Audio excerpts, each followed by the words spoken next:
Greetings to all you accursed. Herle here on the rudder for your weekly hit of Curse of Politics. A note off the top, the pod's missing its left flank. We're down to Leichnitz today. Jordan will be back next week, though. But Scott is back this week after a 1-week sojourn. Scott, welcome back to the show. Good to see you. Yeah, it's good to be seen. Yeah. And Kory has promised to compensate for Jordan's absence by leaning into his sensitive socialist side. That's what spending a week in Paris eating baguettes will do for you. He's got that all nailed down. He's been in France so long, he's probably on strike. You know it. All right. You know it. Here's the show. We're going to start off in Ontario with what else?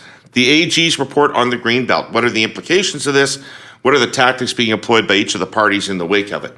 Our cursed clipping this week is from Alex Ballingall at the Star on Trudeau and the Liberal government's weak response to the housing crisis and what looked like a kinder, gentler Pierre Poilievre to most of us after the release of his new branding campaign went by the wayside pretty quickly with the demonization of the media and the World Economic Forum.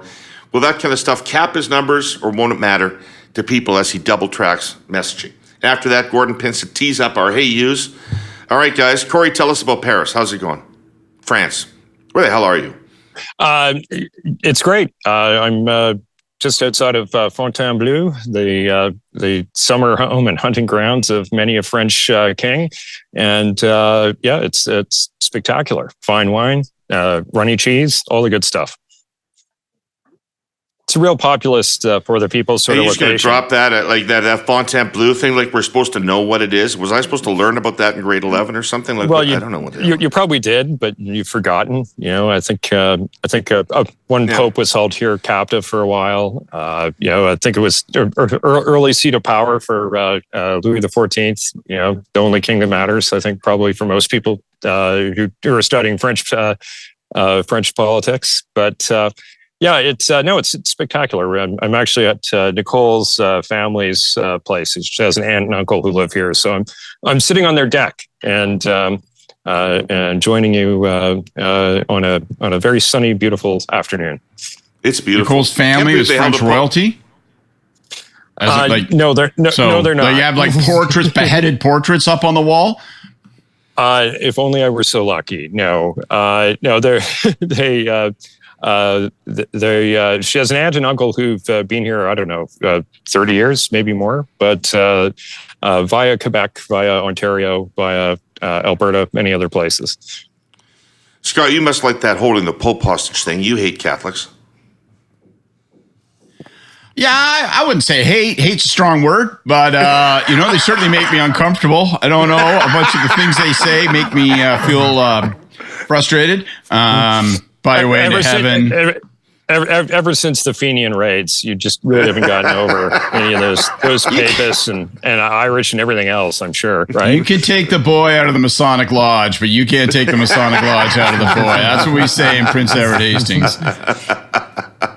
Probably the only place where you can still get a good Orangeman's parade. Fair enough. All right, let's get going. So... AG's reports, fuck when I'm a government, I hate these things. I've had some bad experiences with them. Big one last week in Ontario, though, where the Auditor General really was highly critical of the process that had been employed to put Greenbelt lands up for development. Implied there was, well, it didn't imply, expressly stated that there was favoritism involved and that the process was untransparent and cronyistic. So, big news. It made big news. Years ago, I did a survey for the Jimmy Pattison School of Ethics at what was then Ryerson University on scandals. And it was in the middle of the Rob Ford era in Toronto. And I actually described different types of scandals that had occurred in Canadian history. And asked people how serious they thought they were and what the penalties politically ought to have been for those scandals. And the thing that was interesting emerged was that people really drew a clear line, it seemed, in the way they reacted from scandals in which there was individual financial gain and from scandals in which there was not individual financial gain, which explained, for example, why the sponsorship issue was a much, much bigger issue for people than, say, gas plants in Ontario were, or Rob Ford's substance abuse issues. Because while those were scandalous in their own way, they don't offend people in the same way as money changing hands does. So I think that's sort of interesting in this context. I just think the current government line that this is a rogue staffer doesn't stand up to scrutiny or credibility. So I don't know where that's all going to go. But Scott, when the AG in 2003 released her report on the sponsorship program, the bottom fell out of Liberal support. People reacted so virulently to that that there was an immediate reaction in public opinion polling, significant and material. Do you think that will happen here? Yeah, I think there'll be a dent. I don't think it'll be a giant hole. And I think that, there's a bunch of things that help. It's kind of a complicated story. When people start talking about zoning and all of that, I don't think that the opposition parties have done an effective job in turning this into something that should hurt more. I can talk more about that. I think on the tactics side that the government has actually been reasonably effective in its approach to rebut it. I think its issues management strategy is interesting. I suspect for other reasons possibly doomed to fail, but I think that in the near term it's been very interesting. But I think the challenge for the Ford government is what's to come. Like I think we're at the beginning of something, not at the end of something. I don't think the Auditor General is saying, okay, well, let's get through the first few days and then it's on the other side of it. I mean, fuck only knows what this sleepy old judge who's never seen anything he didn't approve, who is the Integrity Commissioner in Ontario, will conclude. But I suspect, to your point about money changing hands, if he comes to the conclusion, particularly with his mandate, that there were people making middleman money off of this, I assume, just as out of the gate, I assume that the enormous value unlocked for two developers doesn't mean that somebody's on the take in government. And maybe I'm naive for that, but I just operate on the assumption that like outright explicit government elected, their senior staff, like that kind of level of corruption is just so rare. And I work on the assumption until it's proven otherwise that that's not what's going on. But I think there were others involved in and around this process that made money. I think that the phrase unregistered lobbying is going to become a big fucking problem for the government down the road on this file. So I think we're in the early chapters, not the middle or closing chapters. And I think and all that may be wrong. Like those assumptions I have may be wrong. This integrity commissioner may say, talk to some people. They all told me that they just had dinner and that it's cool and, so on, so by. But if I'm right, and if the phrase unregistered lobbying becomes a headache, if there are people that were charging success fees while they were unregistered lobbying, if those people have an established history with Doug Ford, then I think this stuff starts to sink in. And what happens, of course, is cronyism and corruption. Those phrases start to swirl around the government. And like, it's not impossible to win, even because we live in such a cynical age. But once that stuff starts to settle in and people think that's the actual definition of the character of your government, then that's a problem. They're not there yet. So I think this got noticed. I think that people are cynical. I think that people's low expectations of politics were reinforced by what they saw this week. But I don't think this thing is sponsorship. I don't think it's hit that level. I do think it has the potential to be extremely damaging in terms of the character definition of this government if other shoes start to fall. And I think other shoes will fall. That's my bet. I should say, Kory? I do not have any truck or trade with this Auditor General. I assume that this work is thorough, but I think she's unprofessional. I don't really think she had any business doing this study. I'm glad she did, certainly from a partisan perspective. I think that, reasonable work was done, but I just want to add that proviso because I don't want to sound like a raving partisan. Like, I've never been a fan of her. I don't think she's professional. But I don't think you can dismiss her work in this instance either. Kory, how big a deal is this? Well, it depends. Like I think largely on many of the things that Scott already mentioned, but I think it depends on one other set of things that he didn't talk about, and it's clearly where the government is putting the weight of its communications response, which is around the problem of housing overall. And we're going to talk about that, later with respect to the federal government. Outcomes matter.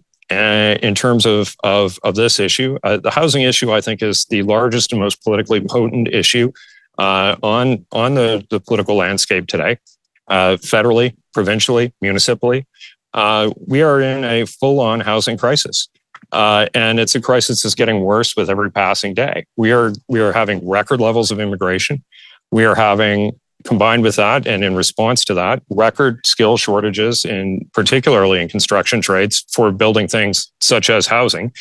What we have is, and the other element, which we've talked about before, is millennials who are starting to have kids and looking to buy housing that is larger and more similar to what they grew up with and experienced when they were kids, and wanting that for their children. So trying to have a little bit more space, being in your 1 or 2 bedroom piece of paradise in the sky in downtown Toronto is great until you're having your second kid, and at that point you're about ready to throw yourself off the balcony. So you have new Canadians, you have millennials in competition for basically no new housing. We're letting in, and last year I think it was 500,000 people into the province of Ontario, most of them in the GTA. More immigration, more population growth than Florida and Texas combined, the 2 fastest growing states in the United States. This is a 5-alarm fire. And we have a housing deficit of probably a couple million homes. If you wanted to take all that pressure off the system, and the aggressive plan of the provincial government is 1.5 million homes over 10 years. So it shows you even the most aggressive stance in terms of housing builds and housing starts is probably wholly inadequate to the size of the problem. So I think it's smart for the Ford government, and of course I would say that I'm pretty heavily invested personally and professionally in the outcomes for that government. But I think it's smart for them to be taking on the mantle of being the problem solver in this area and talking about it in that context and advertising around it in that context. I think that's actually, at the end of the day, what matters most to folks is that. I agree with Scott. I don't think anybody made anyone in elected office or in sort of central power structures of this government had anything to gain from doing this. And I don't think that there's anything inherently corrupt around the development industry. It's quite small in Ontario and in Canada. You're talking about less than 6 firms that do most of the development in the province. And what's true about them? They give money to every government that's in power disproportionately, and have for as long as I've been involved in Ontario politics, which is pushing 30 years now. So I don't think there's anything unique about any of that. I don't think that the amounts of money involved in fundraising around this stuff are that meaningful. Ever since we got rid of corporate donations and union donations, the biggest developer in Ontario has the same cap as you and I and anyone else in terms of the size of the donation that they can give. So, I think in terms of that element of it, it's not that meaningful. I think in terms of the transparency around decision making, I think there's some lessons to be learned there, and I think there's some bite that can that can gnaw at the government over time around those issues. But at the end of the day, what's this all about? It's about building houses and trying to respond to a crisis in which we basically build nothing anywhere, or nothing adequate in terms of the numbers that we need to, or on the timelines that are required. And somebody has to bite the bullet on this. And we're going to talk about this shortly and with respect to the federal government as well. We got to get our arms around this. There is no innovation without its very close shared first syllable cousin, investment.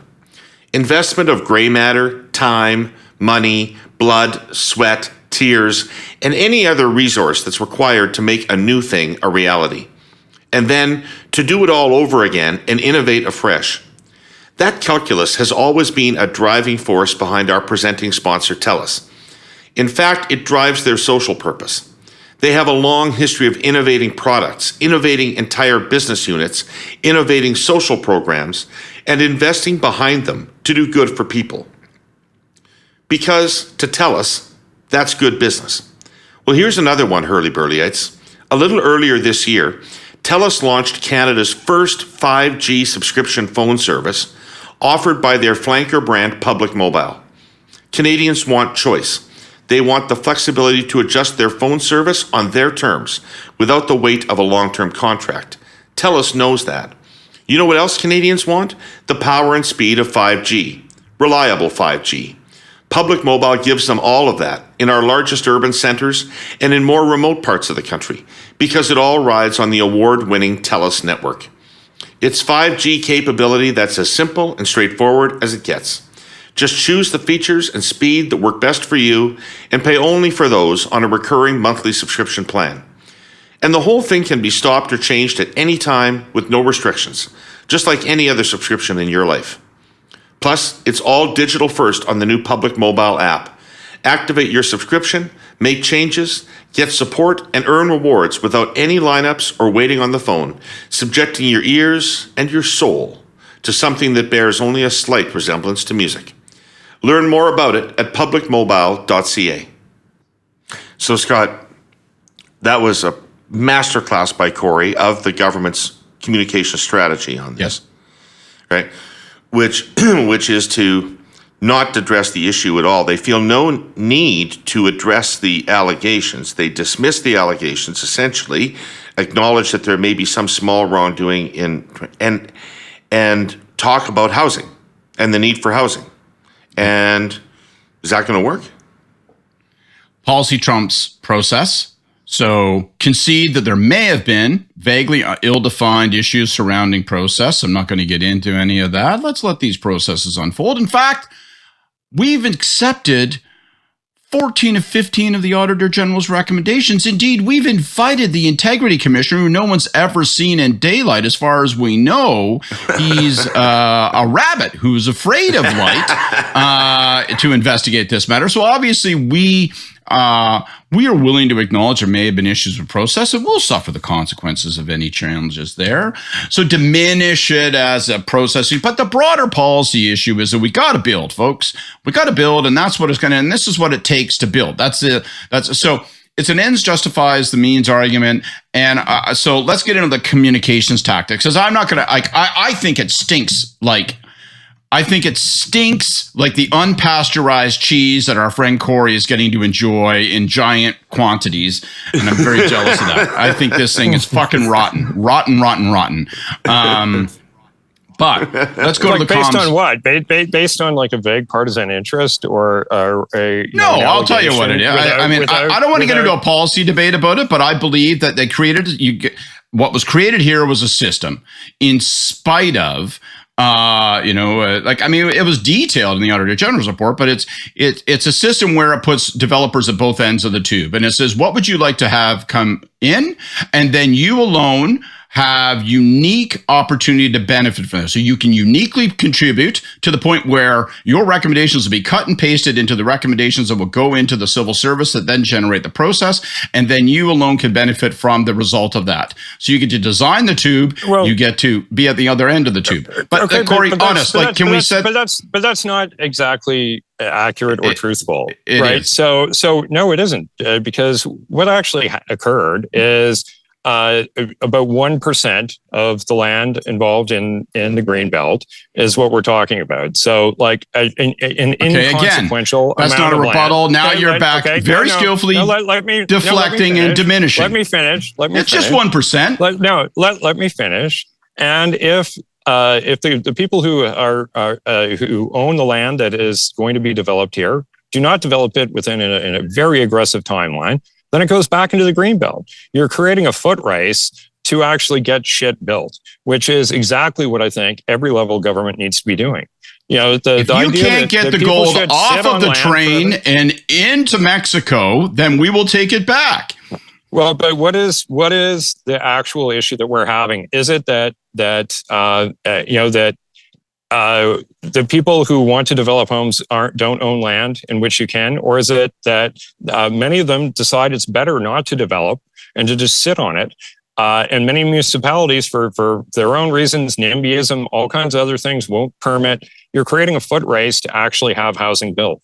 That's exactly what we need to do.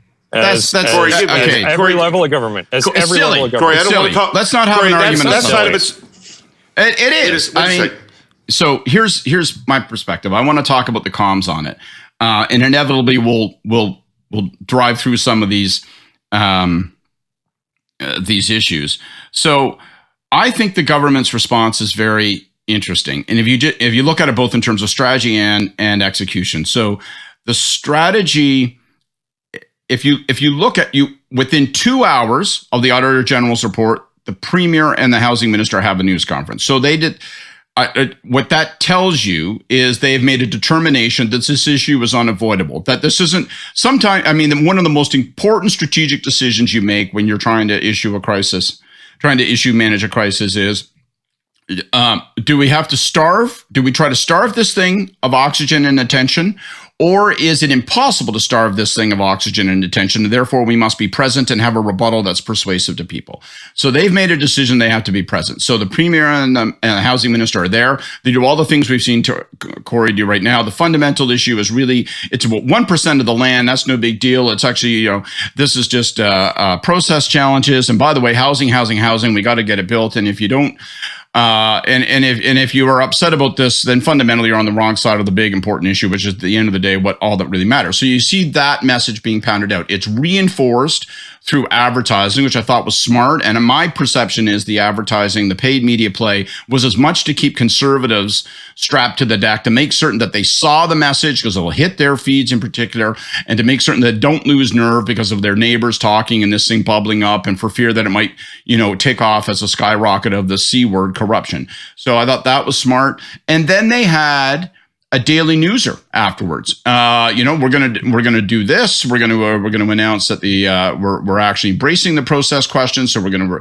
take one of the recommendations from the Auditor General and do that. Next day we're gonna have another one that moves us again back to the fundamental housing issue. We're gonna talk about housing. So I thought all those tactics made sense.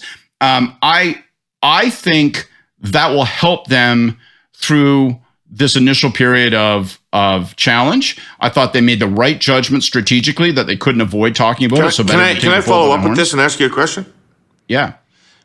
I think it's possible that when all the dust settles on this thing, people will draw whatever conclusions they will have drawn about the process and who benefited from it. But it feels like the government will have had an opportunity to convince people that it really fucking cares about housing. And it's more about housing than others. Correct. I think that's right. All right. So, I think that's really important. But hang on. I just want to finish, Kory. I swear to God. All right. You finished. All right. Then Let me finish. Because I want to add this. By contrast, I look at the scattergun approach of the two opposition parties, and they've been all over it.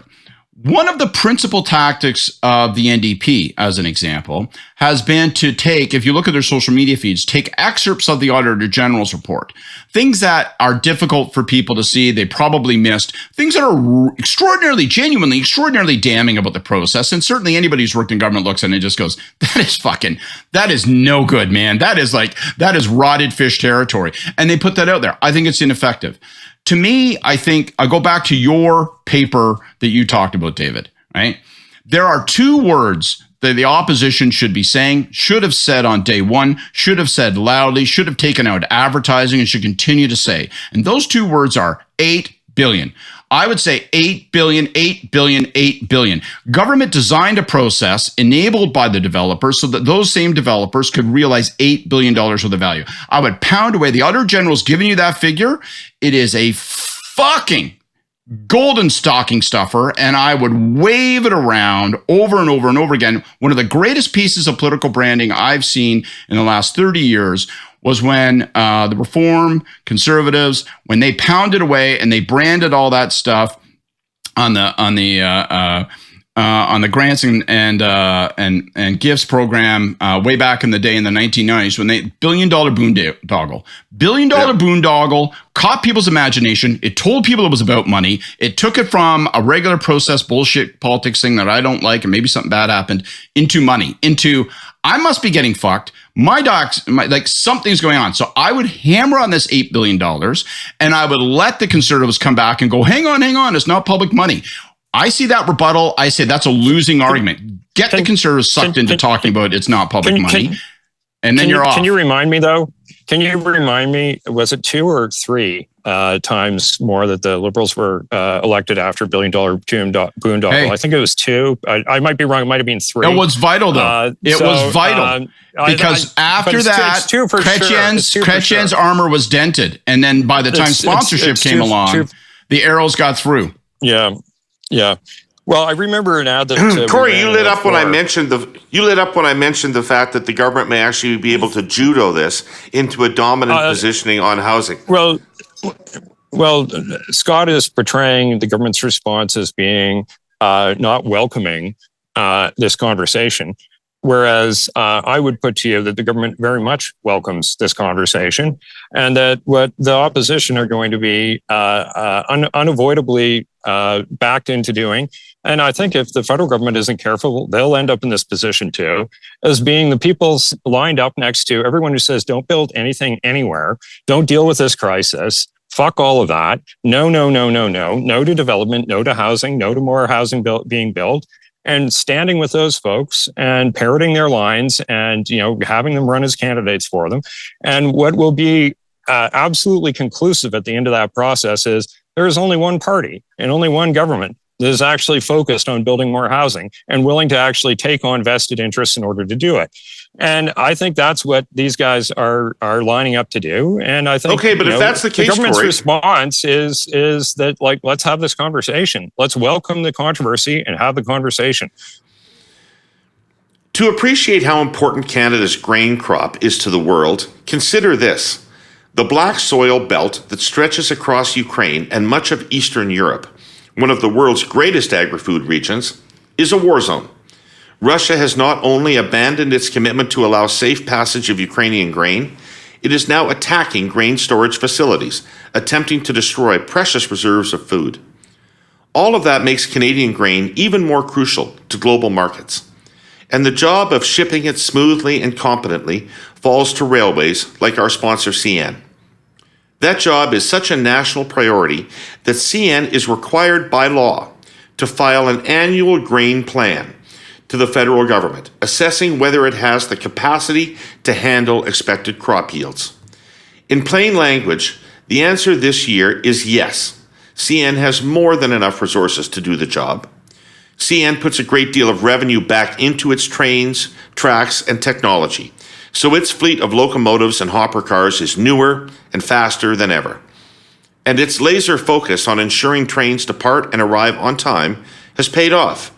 Last year, the average velocity of CN trains, the number of miles a railway car travels in a given day, was the best in years. So yes, a qualified yes, because so much is out of the railway's hands.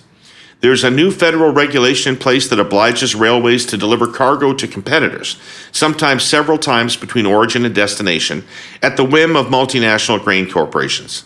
That will soak up time and money. And it remains next to impossible to load grain at the Port of Vancouver's terminals when it's raining. And in Vancouver, rain. Grain companies, not the railways, operate those terminals. Several days of rainfall can jam up the entire system, causing severe backups and delays. CN trains sit idle, unable to unload, unable to return for new shipments. Meanwhile, ports in Eastern Canada, which have no such issues, are underutilized by multinational grain shippers. And of course, as we are seeing, weather is becoming ever more extreme and unpredictable. CN is absolutely committed to moving Canada's grain to market on schedule.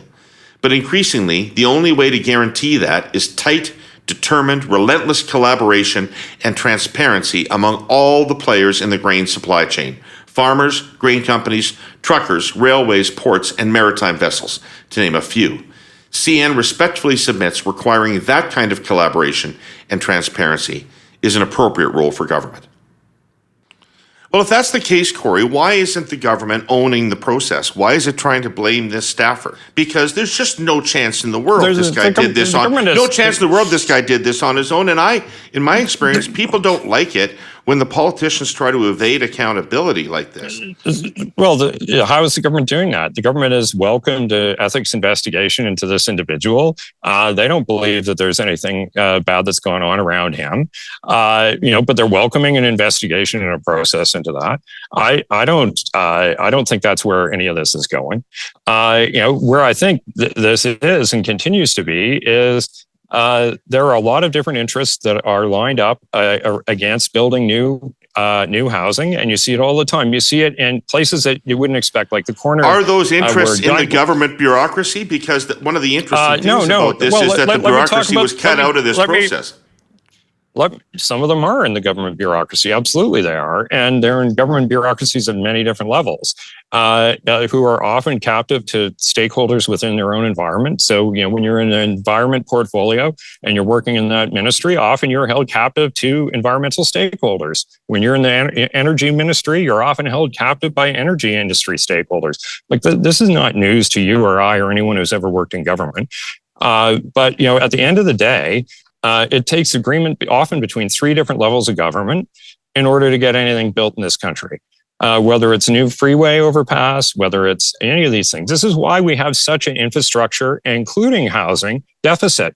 We're building the Ontario line right now that should have been built in 1980. And why hasn't it been? It's certainly not because, city planners and others didn't see the need. If you're going to have 500,000 more people living along the lakeshore, that you shouldn't have a subway line that runs along there. We haven't built another yard of sidewalk, let alone more mass transit for all those people that we invited to live there. And as anyone who's lived in the GTA can tell you, it's absolutely fucking impossible to get from A to B most times of the day in most parts of the city. And, this is a failure of three levels of government, and where the votes are is in taking that on. Now, I'll finish on this. The politics on this are complicated, and you can look to BC to see how it's complicated. People who are, current homeowners in large parts of the GTA, basically people who are, my parents' age, others, who, might be in their 70s, they own a home. And they are big net winners of, having bought a property in the 50s, 60s, 70s, whenever it was. But they've seen massive appreciation and growth in the value of that property that they own. And, what are they worried about? They're worried about a condo tower blocking out their view of the CN Tower. They're worried about all kinds of things that are not actually That's a little personal, Kory. Housing. It's a little personal. It's a little on the nose. David's yard used to be unshaded. Now it's a dense, dark place. But you see the point. Like this is actually where this issue takes root. So, for instance, in Toronto, I love this one because I used to live in the neighborhood, Roncesvalles, the corner of Dundas and Bloor. Where there's a major, transit, it's a subway point, it's a major interpass for streetcars, et cetera, et cetera. There's huge opposition in the local community to building a condo tower at a major intersection on a major thoroughfare on a subway line. And, and the rationale is, there's 12 artists who live in the derelict building at that corner. And, God, what will we do if those people are displaced and we build 250 units of housing or whatever the number is? It's like, it is that times so many other sites across the entire province. And, we have to fucking break a few eggs if we're going to make an omelet here. And we've got to, at all levels of government, get together and say no to some of the NIMBYism, say no to some of the people who are, establishment property owners who value, who've derived great value and benefit from having owned property and bought property when they did, and have some transfer of wealth here in terms of building housing that is affordable, that is attainable for all of the people that we are bringing in to this province to pay for your fucking retirement and your health care. So for the baby boomers and others who are in that situation, I'd say if you want to have access to healthcare and other things which require a lot of taxpayers for every one retired person, we got to shift that ratio. We've got to bring in more people. We have got to have housing for those people. You need to have housing for your own children. We need to get over the NIMBYism, and we need to build this shit. And it's that simple. And I think the winning politics on this over time is in favor of those who are going to build. And it's not, one little project here or there that's, for this aggrieved group or that aggrieved group at below market rates. That is not going to do anything to fix this. You need to build mass amounts of housing for all the people who, don't have some special status of victimhood. All right, fine French wines. Regular people. Fine French wines have done nothing While Kory comes up for air, fine French wines have done nothing to dull Kory. We started out, talking about a biased, prejudice process that put $8 billion into the hands of two families, and now we end up talking about cocksucking broken sidewalks. Anyway, I love you. I will just say this. I think you guys are on track. You're good. But I would just, in all honesty, my final word would be all of that argumentation, I think, will work to your benefit. There is a strong possibility that this thing ends up having a net effect of people going, maybe something happened, I don't know. But I now generally associate the Ford government more with trying to get stuff built than the others. And that probably is a net benefit. But except all of that can be completely redefined. You must fear the integrity commissioner and or if there are police investigations that generate something. Because if those things happen, if you end up with people with mugshots, this whole thing will be redefined. It will not be about housing policy. It'll be about corruption. It'll be about cronyism. And that stuff sticks. $8 billion. That's my advice to the opposition parties. I would wallpaper the province with $8 billion. Well, if somebody did something wrong, they should be punished. I don't think anybody. That's did what we wrong, always say until punishing someone results in our ballots being burned. Well, let's see. It depends. All right, it does depend. So we'll see. All right, we have a clipping today. Our clipping is adjacent to this topic. Our clipping is from Alex Ballingall on the Toronto Star. We seem to cite Alex Ballingall pretty regularly on this show. Must be doing a good job out there. And he's writing about housing and the federal government's posture on housing. And here's a segment from the article. It's all part of what Tyler Meredith, who was a senior economic advisor in Trudeau's office from 2020 to 2022, calls a toxic political dilemma for the Liberal government, and one it's not doing enough to address, he said. The government has got to come forward with some other ideas.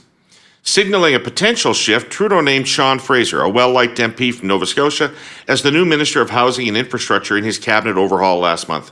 In a recent interview with The Star, Fraser said he's looking at all policy options to speed up the construction of housing, but he also said there's no need to pledge new federal dollars, stating there are still billions in the government's 10-year housing plan that should be used first.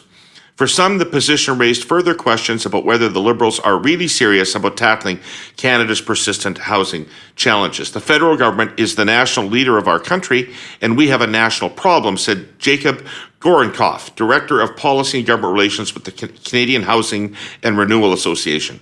We're well past time to get all hands on deck. This is one of the most perplexing things about the cabinet shuffle to me, because they obviously identified this as a pressing political issue.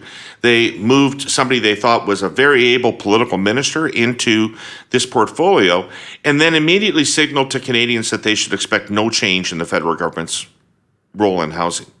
Scott, what do you think? Man, I think it's a great piece, because I think he really puts his thumb on the problem. And I hope that the federal government, I hope the PMO has printed out copies of that article and placed it on everyone's desk, because, as I said after the cabinet shuffle, I sort of, I made the argument directly to Sean Fraser that, one, don't let finance and PMO run this file. If you're going to be in this position, you gotta force the system to generate some creative solutions. Walking in and them saying, "Great news, Minister, have a seat, grab a coffee. Here's what we're going to do with the infrastructure program. It's going to be rolled out the day before or the day after Minister Freeland's fiscal update, and it's going to be perfect." Fucking no. right? And I mean, all of the tools today have been an advertisement for what happens to you when you've been in government too long, right? The prime minister saying, listen, I just want to back into this most important issue for people by saying that it's not a federal responsibility. Notwithstanding that, we'll still sort of do something. But really, you know, if I say it's not our responsibility, then somehow we won't own it as much. I mean, you either own it or you don't own it, and, you know, you own it. And your cabinet shuffle suggests that you know you own it. So stop all that. All the efforts to date have been so technocratic, right? All through CMHC, you know, an emphasis, and I would say two big important things. One, they're all very technocratic. So you've got these kind of indirect, ineffective, but expensive programs that nevertheless do not yield results, and certainly don't yield results that people see. And people who are smart on policy would go, yeah, but Jesus Christ, man, like it's not, you know, there isn't just a wand you can, okay, fine. Nevertheless, indirect, expensive, ineffective. That's the net total of what all this talk about housing through CMHC and other instruments have been. The second thing is that it really, from my perspective, runs the risk of really making the government look like it's checked out, right? Because it is afraid. It is afraid of this issue, and it acts like it's afraid of this issue. And I think it's got to run toward it. I think it's got to come up with creative policy solutions that are activist and that are direct. And I don't know if that's some of the stuff that Poilievre was talking about incentives that trickle down. I think probably, John Webster's suggestion of take on the political jeopardy by using a convening role to get all levels of government, industry, labor together, start talking about it, look like at least you're trying to build a roadmap. And I know that's process, not results, but still it's something. And I think that it probably means, it also means a mind shift in not just talking about affordable housing, but housing that's affordable. And I think this is a big challenge, is that when people hear affordable housing, they think it's tenement housing, they think it's project housing, they think a bunch of things about what that's been in the past. They think it's not for them. They think the builders don't want to build it. They don't think it'll be for them. They don't want it in their neighborhood. And I know I'm going to get a slew of comments on this. You know who doesn't want to live in you know who doesn't want to live in subsidized housing? The middle class and those working hard to join it. Exactly. So that's why I would flip the phrasing. Stop talking about affordable housing. Start talking about housing that's affordable, and start using the almighty power of the federal buck to incentivize municipalities, the provinces if need be, and certainly the builders and the trades to do that. And maybe immigration is part of the problem. Maybe some of the stuff you say is, listen, there's going to be an additional boost if you're willing to work in the trades for an extra year or two when you first arrive and all that sort of stuff. But let's face it, a lot of those international students that are coming in here, aren't then like going, you know what, in the summer, I think I'm going to pour concrete. That's not fucking happening. So it's a complicated issue. That's actually the federal government's line, right? Because the yin to Fraser's yang was Mark Miller, the new immigration minister, coming out and saying, hey, all you housing advocates, all you people that are blaming immigration for housing, we can't build houses without immigrants. So I don't know that tracks.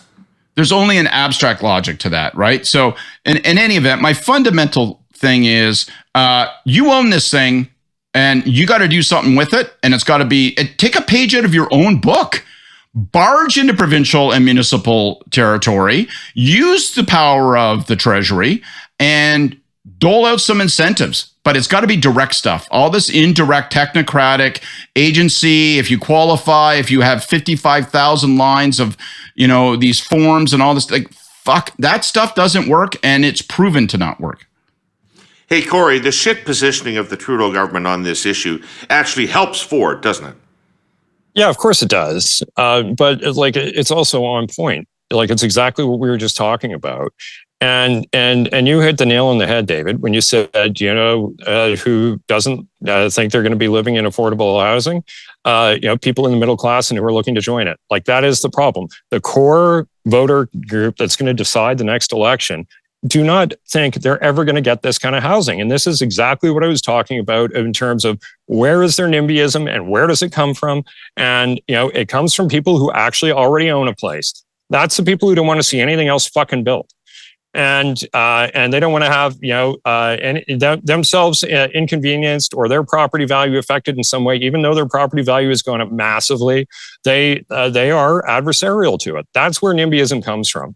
And, but the voter demographics that are going to determine the next election are going to be new Canadians and millennials. Trust me on this. They are the two biggest pockets of swing voters out there in the electorate, not just in Ontario, but in places like Vancouver and the GVA as well. Like, this is where those people are.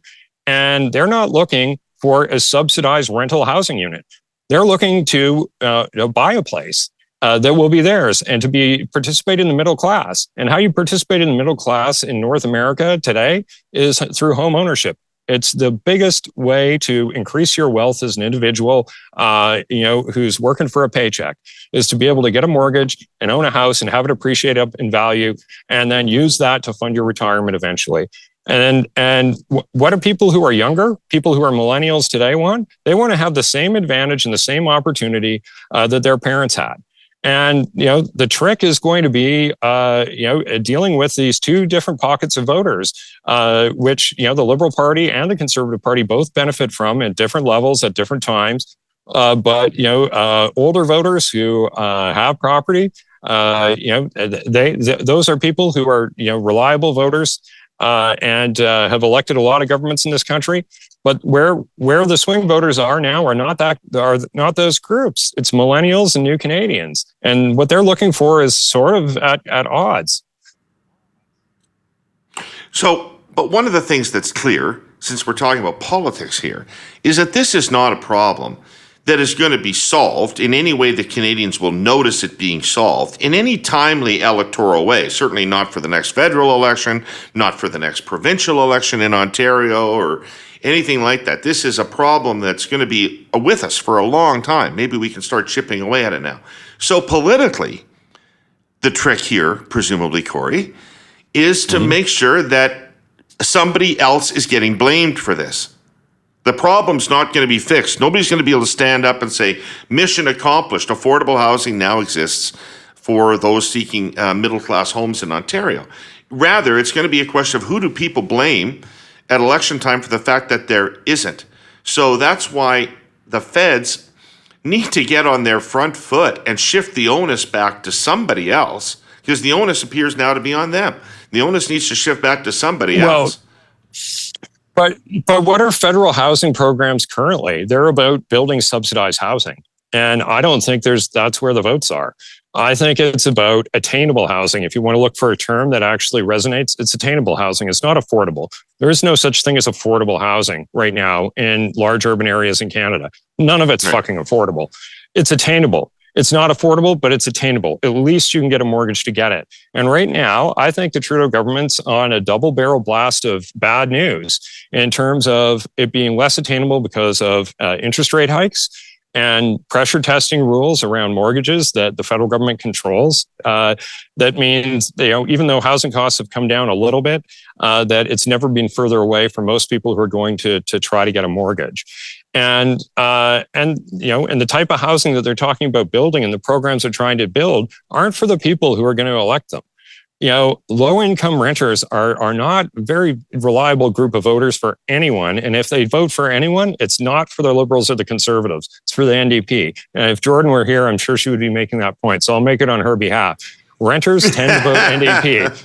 And they do best in that category. So if the Liberal solution is to build rental housing for low means tested, low income people, you're making the problem worse for yourself, not better from a political standpoint, and I think from a policy standpoint too. But I think you're totally right. There'll be a division between people who are working to actually address the problem and willing to take on the political fight to do so, and parties that are not. And I know which side the votes are in my estimation, and that's the side that you're seeing Ford go on, and I think you're going to be seeing other governments go on too. Yeah, I think it's high time the Fed stop talking about why they can't do more and finding a way to do more, if only to force somebody else to step up.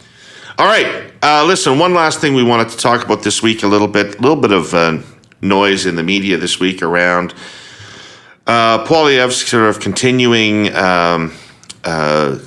dialogue with conservative partisans and his own personal base out there about things like the World Economic Forum and other conspiracy theories that exist in the general public.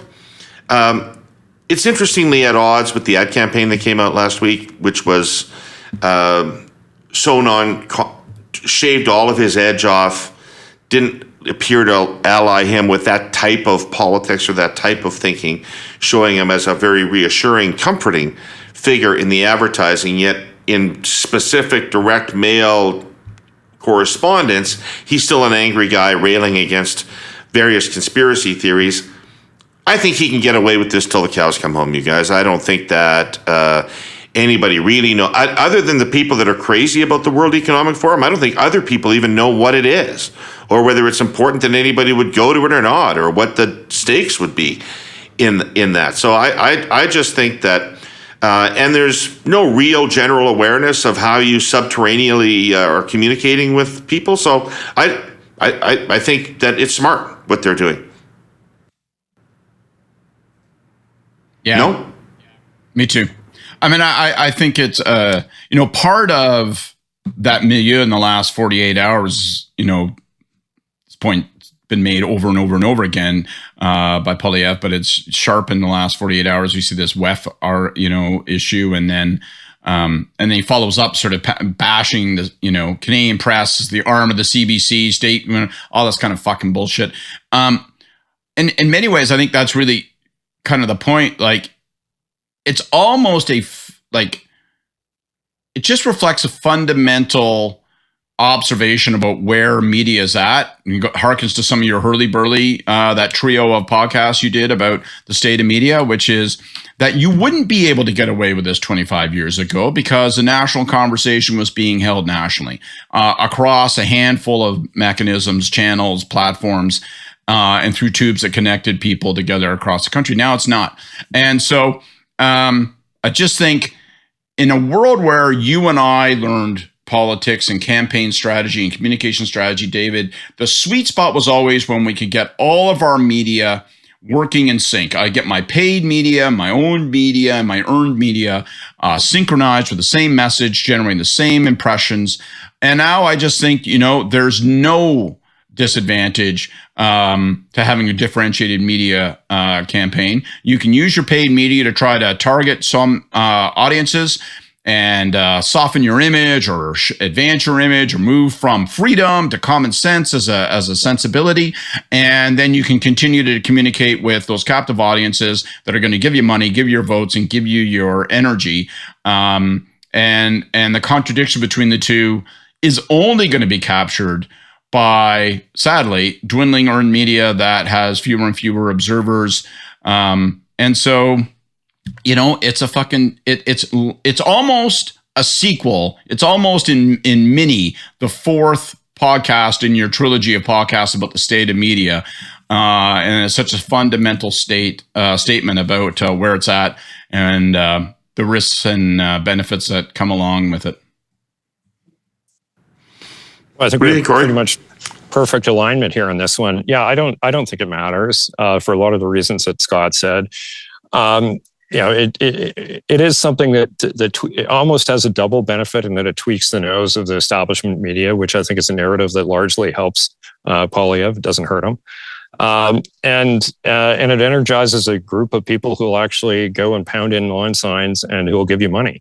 And I think back to earlier eras of similar things, like the amount of money in the Harper era that we raised on issues like the Canadian Wheat Board and on the long gun registry.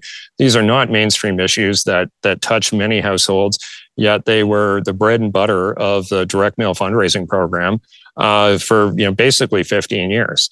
And both of those issues, probably the Wheat Board probably raised $5-6 million for the party, and the long gun registry probably $20 million. Like it's but neither are issues that the general public or general electorate gives two flying fucks about, or is even aware of. They're just not even on their issue matrix at all, like at all. Yet that they energize a smaller group of people. Now, what people think is happening at the World Economic Forum, like only Stephen Harper would know. He's the guy who went there the most. But the interweb says it's it's an evil globalist conspiracy. Sure, whatever. But from a political communications perspective, I think they're right where the pay dirt is. And I think, whether you feel good about this or bad about this, I sort of have mixed feelings about it overall, because it's not just on the right, it's on every part of the political spectrum where you're seeing these kinds of things, whether it's at the Occupy Wall Street movement that you saw, 10 years ago or whatever, but you have sort of almost a confluence of the left and the right around some of these issues, around global trade and global economics, that brings the Bernie Sanders and the Donald Trumps of the world onto basically the same square on the playing board. So however you feel about them, be damned. Like, I think from if we're talking about politics and the exercising of the exercise of political campaigning, I think it's smart. I think it's where it's going, and I think the sort of pot shots that you're seeing on a fairly regular basis from the mainstream media on this stuff only encourage it to happen more, because they're like the ×2 multiplier of benefit. Can I just add? I don't know much about the conservative ad buy, but I'm seeing the ads. Yeah, me too. That's because we watch sports. And they're all over sports. I would just add one last thought, which is it'll be tempting for some, and I'm looking at you, Chrystia Freeland, to get your back up and go, all right, let's just settle this once and for all, okay? I had dinner with 9 CEOs, right? The head of the European Bank and yes, the Crown Prince of Spain, but a lot of important work came out of that. Don't do that. I stopped telling my story about how I went to Davos in 1999 and wandered into a hotel lobby and ended up very drunk with Quincy Jones and Chris Tucker, which I thought was the greatest story in the world I'd ever had, until people started saying, you sound like a cock. No kidding. Okay? You sound like a cock. So don't take this fight. But by the way, I did get drunk with Quincy Jones and Chris Tucker. And yes, that makes me cool. Okay, so which one of you two geniuses thought it was great to put Paul Martin next to Bono all the time? Because I thought back when we were campaigning against you, that was the fucking best thing that we could have ever asked for you guys to do, for a similar reason. It just looks so fucking elitist and detached and star fucking and all the rest. But that's exactly what we were doing. Yeah. That's exactly what we were doing. We were star fucking. Star fucking. Yeah. We were star fucking. But by the way, I always thought that you were. I thought you were howling. People don't appreciate it. Regular people don't appreciate it. I always thought you guys howled like your dick was caught in a mousetrap. I always thought you sounded silly about it, like people weren't really actually caring. Mr. Pinsent, how about ringing in the AUs? Ladies and gentlemen, please return to your seats. The Hey Yous are about to begin. I'm going to steal what I'm certain is David's Hey You. I'm going to steal what I'm certain is David's Hey You, but it doesn't matter if it gets said twice. My Hey You goes out to Hugh Segal, our friend, enormously influential Canadian. As people rightly say, the happy warrior of Canadian politics for decades and decades and decades. Chief of Staff to Bill Davis when he was a very young man. Chief of Staff to Brian Mulroney, a candidate for the leadership of the Conservative Party, someone who ran for office relentlessly. I really admire the fact that he was one of the most important policy and political thinkers of our time, but he desperately also wanted to be a member of elected office. None of his time in back rooms caused him to be jaundiced like me and absolutely skeptical of the value or the virtue of serving in elected office. He thrived and thirsted after it for years and years and years. It's a shame that he never succeeded. He passed away last week. He was just a lovely, generous person, and we are the weaker for not having him. Thanks for doing that, Scott. Really nice. Kory?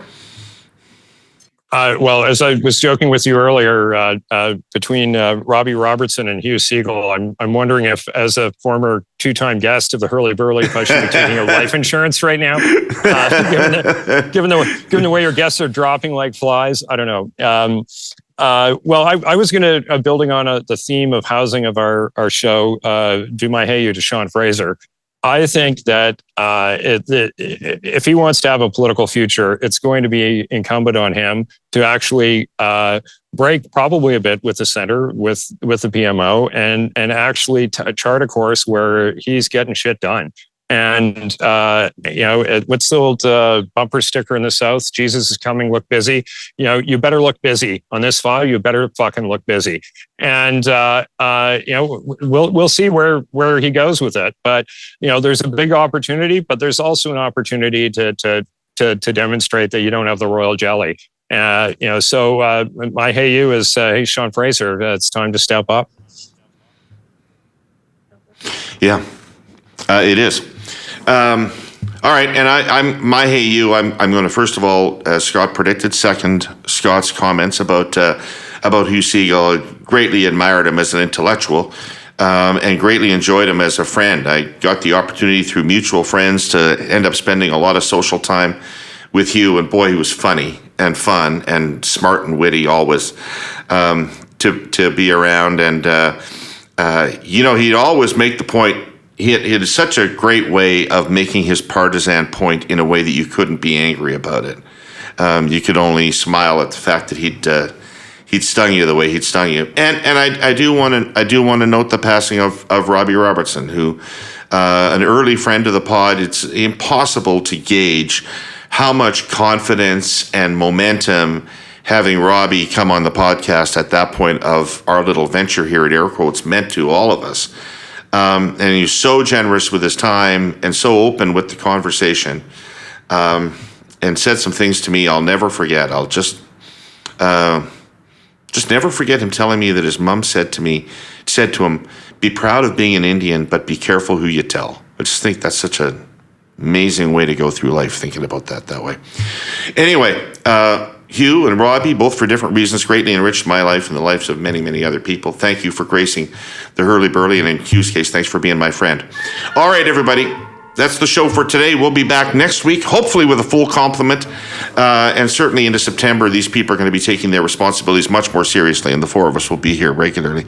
And I'd like to thank our presenting sponsor, TELUS, our sponsor, CN Rail, all of you who watched or listened. Thanks so much, and we'll see you next week with more Curse Politics.